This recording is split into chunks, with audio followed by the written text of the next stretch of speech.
Do your shareholders care about this view about the role and responsibility of a corporation, or do they just care about profits?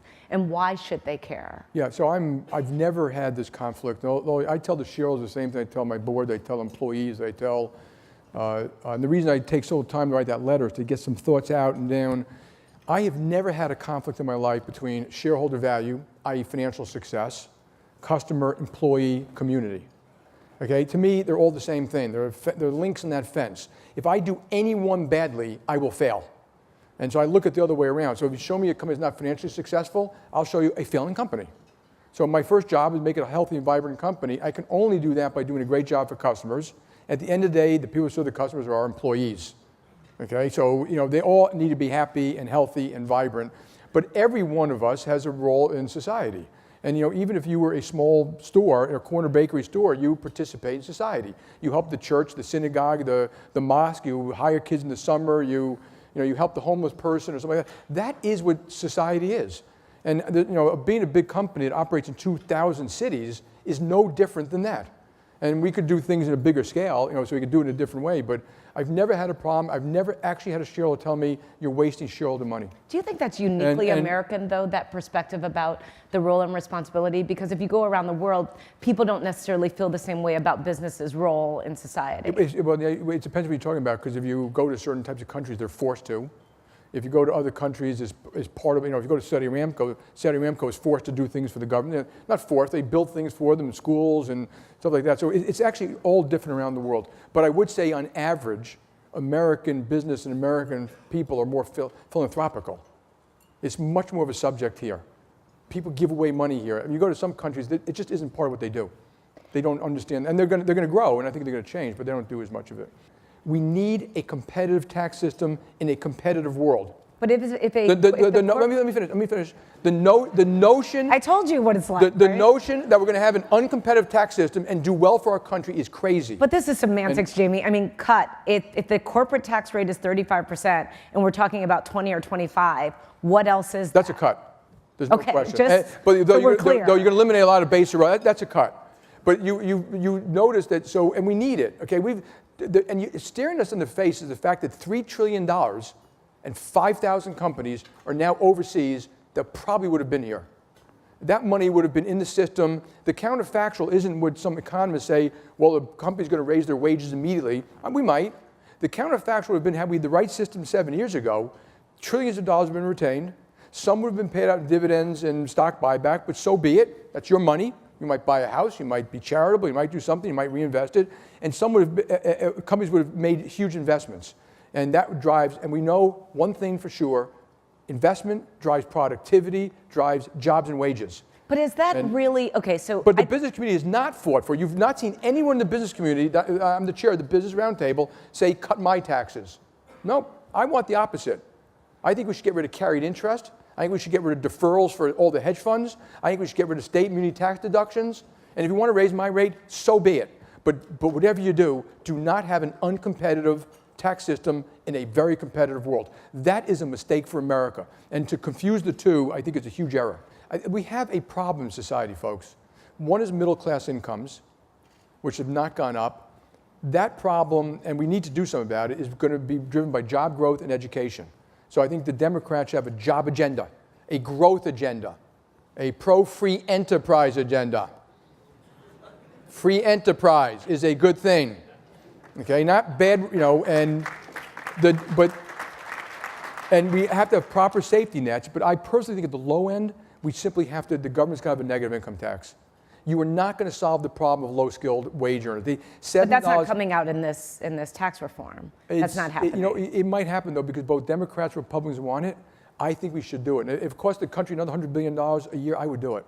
So that young person, whether they have kids or not, the minimum wage, instead of being $7 an hour, which is $14,000 a year, would be $22. So minimum wage should go up, federal minimum wage. I would do it by negative income tax. I think forcing every McDonald's around the world to go up could close McDonald's. It'll have the opposite effect. Having a negative income tax, you're just paying people to work. And I think it'll be a positive for the GDP. And I think we're just helping people have a living wage. It'll be better. So, first of all, jobs create dignity. Dignity reduces crime. Dignity reduces drugs. The household formation will go up. It'll be a huge positive for society. And it's time we do something like that, intelligently designed. Do you think that'll happen? I'm going to fight for it. I don't know, but Paul Ryan wants it. The Republicans want it. The Democrats want it. The business community supports it. So But you just talked about Republican Democrat crap. But they both want it here. I'm saying this is one, infrastructure and this one, the two ones that they both want it. So you think because they both wanted it, we could get over the line? I think it has a chance, yeah. Some of the nationalist rhetoric that is going around the world, including in our own country, has some real long-term implications, particularly if you look at our potential changes in trade policy. Right. How do you feel about that? What do you say? Well, first of all, I'd say there's good nationalism and bad nationalism. So good nationalism is you love your country and you want to help it and you want to lift it up and stuff like that. When it becomes me against you nationalism, that's bad. So, and you've seen a little bit of both and it all gets mixed in together and stuff like that. But isn't there a lot of zero-sum game nationalism going on right yes, now? It's dangerous. Nothing's really happened. It's a lot of talk. You know, but you mentioned the one where it's most... But it has affected, I read Forbes did a story about the American brand, and they said the American brand for the first time dropped globally from being #1 to #7. Yeah, well, it happened after Vietnam too. So, you know, America is this hugely resilient country with the best businesses, food, water, and energy, best military, best and widest, deepest capital markets, the most innovation. You can't compare most countries to the innovation we have here. And our neighbors are great. I love Mexico. We should never be rude to a neighbor like Mexico. We have the Atlantic and the Pacific. And you got to put in perspective that what I just said. No one has that. Not Japan, not Brazil, not India, not China, not Russia, not Turkey, not Mexico. No one. And it's a huge gift.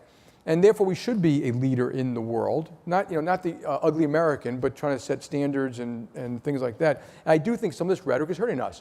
This society gets too razzed up about things they shouldn't. Well, you know what we should be razzed up about? Yes? Half of the kids in inner city schools, mostly poor minority, don't graduate. That should be, that's the one you would think we are destroying the lives and livelihoods of kids and families, and yet they worry about my little trading loss. I mean, I'm being serious. Like, who cares? A big company did a stupid thing. You know, again, it wasn't customers. You know, half of the kids in inner city schools don't graduate. They aren't your kids, by the way. All your kids that go to very nice schools and high schools and colleges and stuff like that, you wouldn't send your kids to these schools. So there's no revolution on your part, but there should be. And so I think we have things unbalanced in this country, and that we got to get rebalanced and look at the things that don't work to help most Americans. And that one is not just bad for the economy, it's unfair. So last question, I read this thing that you said as well, where you said that when you think about leadership, you think about would you want to work for the person? Right. And secondly, would you want your child working for them? Right. My child's only 4. Would I want Everest to work for you? Yeah. Why? I think so. The other thing about the door to diversity in any good company. Not even about diversity. I know. I understand. But I'm making a broader point. That you want everyone in that company to trust the company, respect the company, and to feel trusted and respected. Particularly, and I mean everyone, including worst of their clients. Some of you may remember Bank One. I fired several clients when I got here. I fired them because of the way they treated my employees. Okay, and I won't allow it. And so you don't. And the other thing about you have to go the extra mile to do that because people are different. You know, so you walk in a room. You know, if you're a white guy and you're talking to all the other white guys about the football game, that if a leader, that you're turning off. You know, maybe the Indians who didn't watch it or the women who don't care. And you have to go out of your way to create that environment, as opposed to just you treat people with trust and respect. And that's the door to all other things. Retaining good people, treating clients well, not having harassment problems. That is the door to all other things. And you want that. So as a younger executive, and I'm sure we've all been in this position, there were times I promoted people, they're difficult people. And now they're going to be responsible for 1,000 people or 20,000 people. And so one of the questions I always ask now is that question, would you want to work for them? Would I want my daughter to work for them? I have 3 wonderful daughters, all who graduate here, by the way, high school. And I think she would love the company.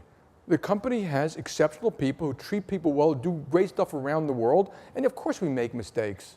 I could write a book about my mistakes, which I'm not going to do, but we try to fix them and acknowledge them and get things better. So hopefully we're building that kind of company.